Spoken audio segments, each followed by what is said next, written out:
to kick us off with, you're obviously returning to the West End for Sister Act, which is so exciting. But I realised actually you've been on the West End or taken part in the West End for 10 years. It's like your 10-year anniversary since The Bodyguard. Oh my God, you were the first person to say that to me.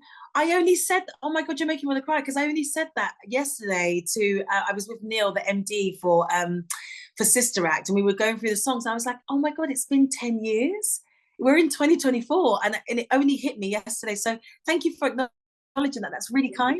Really it's kind. Just amazing. Everything that you've done is just so incredible. I mean, how does it feel 10 years on? And what have sort of been the biggest challenges for you? I'm sitting here whilst I look at a massive framed picture of Joseph in the Amazing Technicolor Dreamcoat that my partner done for me. And that was before babies. You know, it's like I look at all of these experiences, and like I said yesterday to Neil, I consider myself really lucky because I'm not someone who's trained in musical theatre. I respect musical theatre and people that audition for certain shows and do musical theatre, because it is the hardest you'll ever work. And I know that I work hard before doing theatre, but this is a next level of working hard. Like, this is sometimes 12 shows a week, 8 shows a week, sometimes 6 shows a week. And that is so taxing on your voice, your body. And, you know, you have to make sacrifices in the sense where you have to save your voice, preserve your energy. There was a time when my mum was here and she was watching me doing Bodyguard, and she kept saying to me, why do you talk so much? That's why you're losing your voice. You know, why don't you learn to just shut up? And I was like, because I get it from you. You talk so much. And I love life, and I love people, and I love speaking to people, as you can probably tell.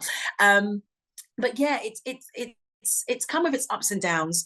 And I say that in a sense where I've toured for so long with various different shows, and the sacrifices you make when you don't see your family. You sacrifice things like Christmas, and you don't really get to spend Christmas with your loved ones, in a sense, because you just want to sleep because you're that tired. You're back on stage on Boxing Day and Christmas Eve. And so you make these sacrifices. But I always say to people, we aren't saving lives. We are here to allow people to escape. We are here as entertainers to put a smile on people's faces for 2.5 hours. So whatever that looks like, people have spent their hard-earned money to come and watch us perform. So you don't ever treat a performance 2 days the same. Every performance will be different. It'll be slightly different. Of course, songs stay the same. All of the acting parts stay the same. But you have to think about it as these people have come out of their way to come and watch you. The least you can do is make sure that you are on point, that you try your absolute best to give them a show and put a smile on their faces, and hopefully they enjoy it. No, absolutely. This is a brilliant way of putting it. Do you have sort of a highlight that you look back on over the last 10 years?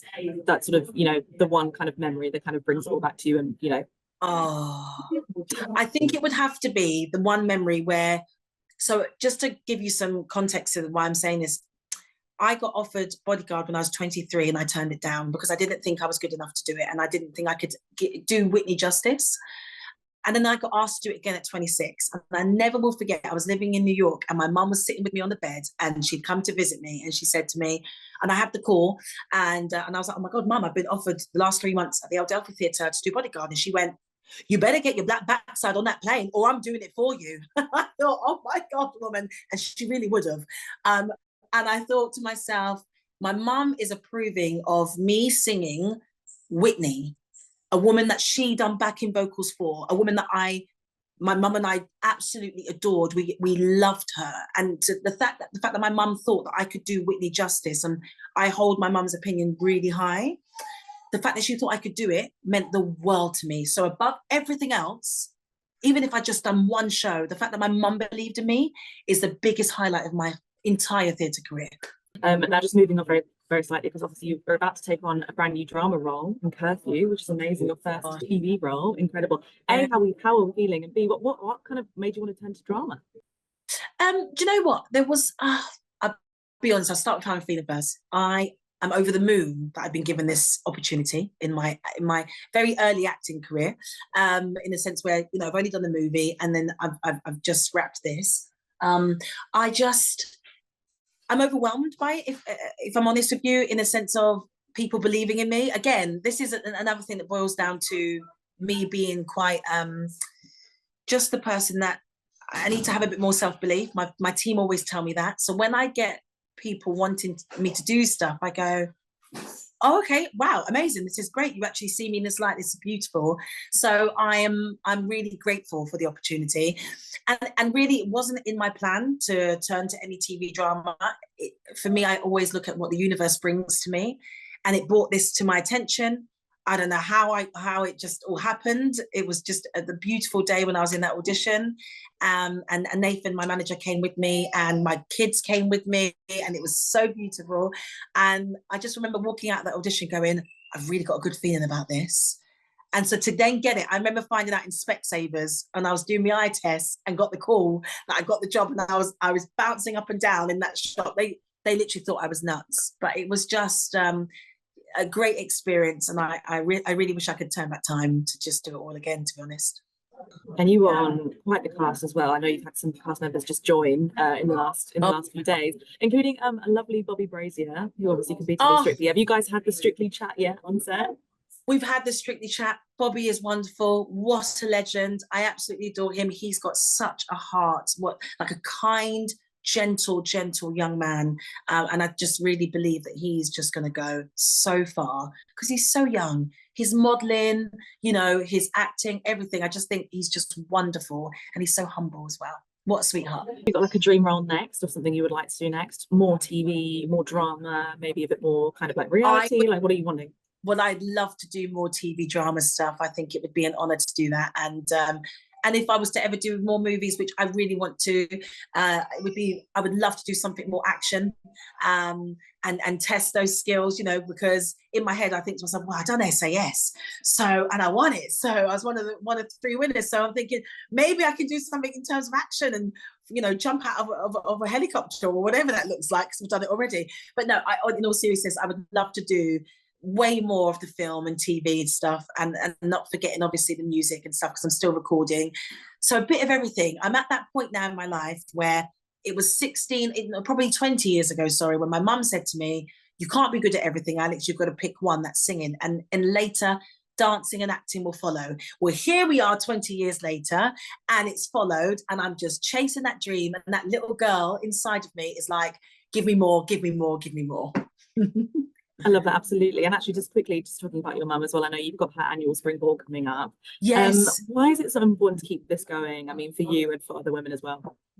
Well, I just, for me personally, I do the spring ball with my really good friend Nick Eade, and we come together because both of our mums sadly passed away because of stroke. So we want to raise awareness of stroke and diabetes, and I think it's really important to keep that up because it's something that's not really spoken about.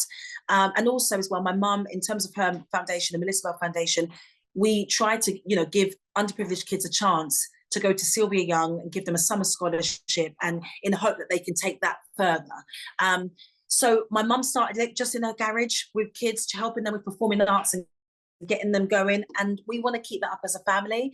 So the spring ball really helps keep these kids having their dreams stay alive. And I was one of them at one point. We couldn't afford to go to Sylvia Young when I was a kid. My mum couldn't afford to do any of those kind of things. I just learned through watching people and watching TV and watching my mum. So really it's about giving these kids an opportunity, and in hope that they can take it to the next level, and we can just support them. You've obviously been very open with it, but how has sort of Simprove improved your life, and why do you think people should be open about gut health? Well, Simprove basically has become my best friend, not just my best friend, my family, my friends, when I look back from my time, I'm going back now nearly 16 years, but my time with X Factor, even probably before that, to be honest with you, I'd probably been suffering with IBS for a very, very long time, and I didn't know. I was living in the world of the unknown, in the sense of experiencing all of these symptoms with, my belly cramping and bloating and all this pain, and having to kind of like put a smile on and just keep going, and in a way feeling a little bit ashamed to talk about it.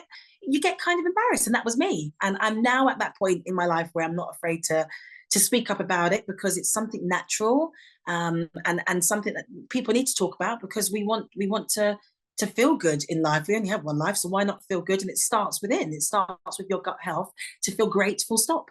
Virgin Radio.